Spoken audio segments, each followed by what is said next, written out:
Reic in order. Let's go. No, we're in under vision. Give it back down.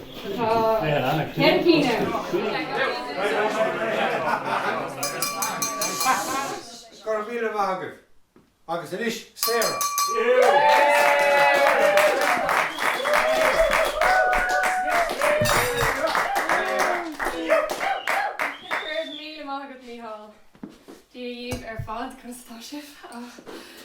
So, fado, geall mé do Liz, go scríobh dáin dí.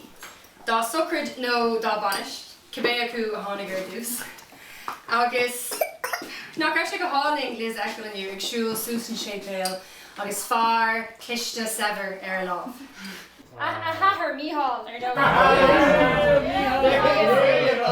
Níl bhuichas lansa míhall agus le moire as é seo ar fad a chur túúil inniu. Ní raibh ag súil kosher in fiche ach bhí Liz agus Peter dingháilte go bósa díis in bliana agus an bblion nach mar hart ach tá sé éis target so co-gorgeous live. Agus ceapan go leir ar son gatain an seo nuair d go bhéh seo an kosher is fearr in bliana agus an taon kosher fresh.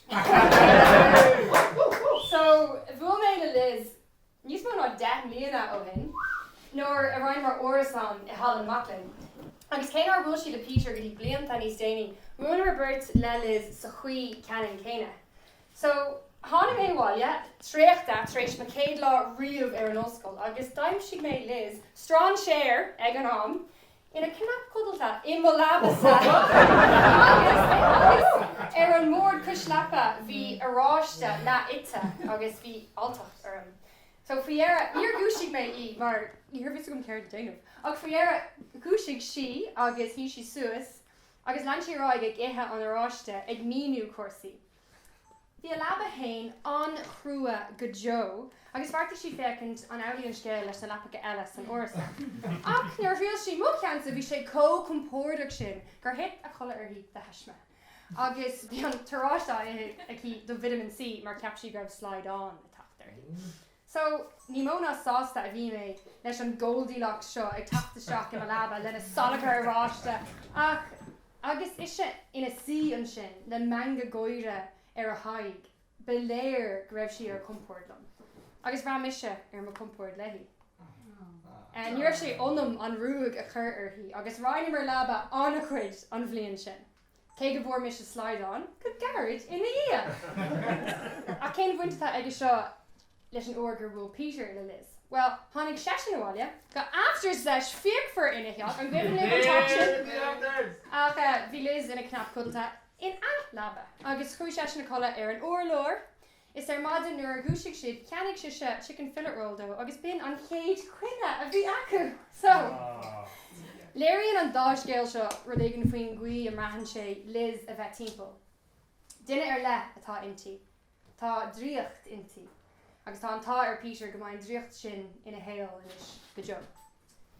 Ok, gan na héal muile an dáin.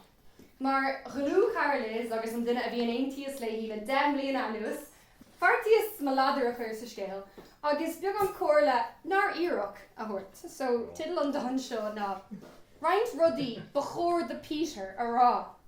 So, bhí déiste. Ní haon chóchar a thu. Ach nach cuma, níl cadda níos blasta na bheith i dheanta.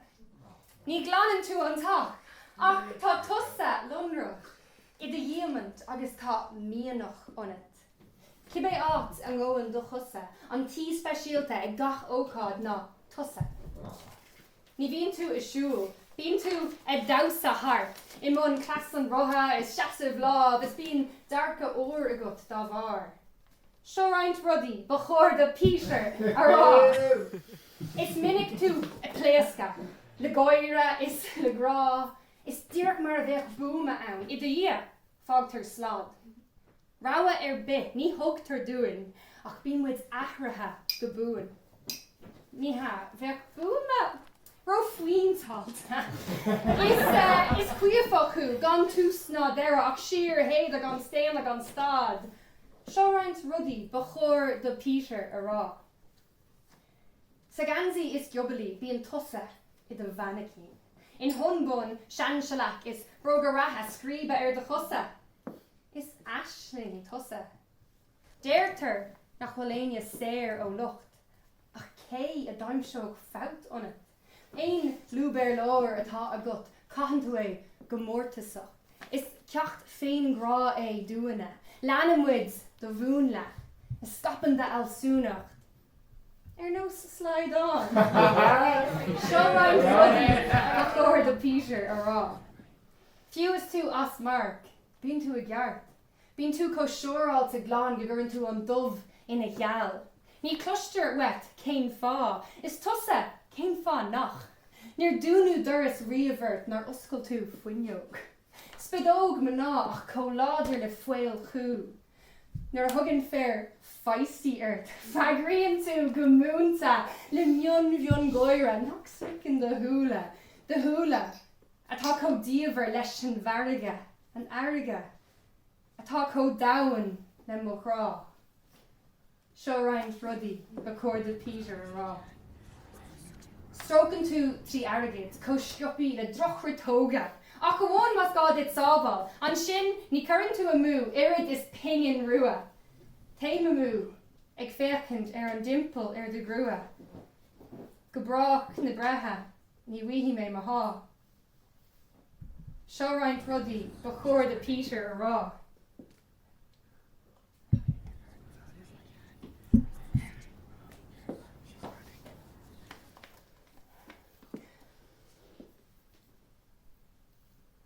Tá sé có simplí le seo. I de éonacht bhím ar bór. Bhí saoil a gom gan tú, ach ní ilthing ar ór. Mo gráthú, go dangan, ó bholach go sáil.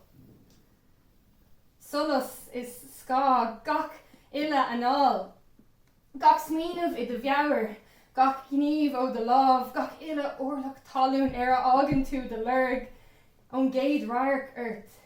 I mo labba I do hún, go labba mo bháis, is tusa marún. Is inis. Chuí Peter ar Labhraíonn, is geall tú go do grá, is seo roinnt rudaí ba chóir do Peter a rá.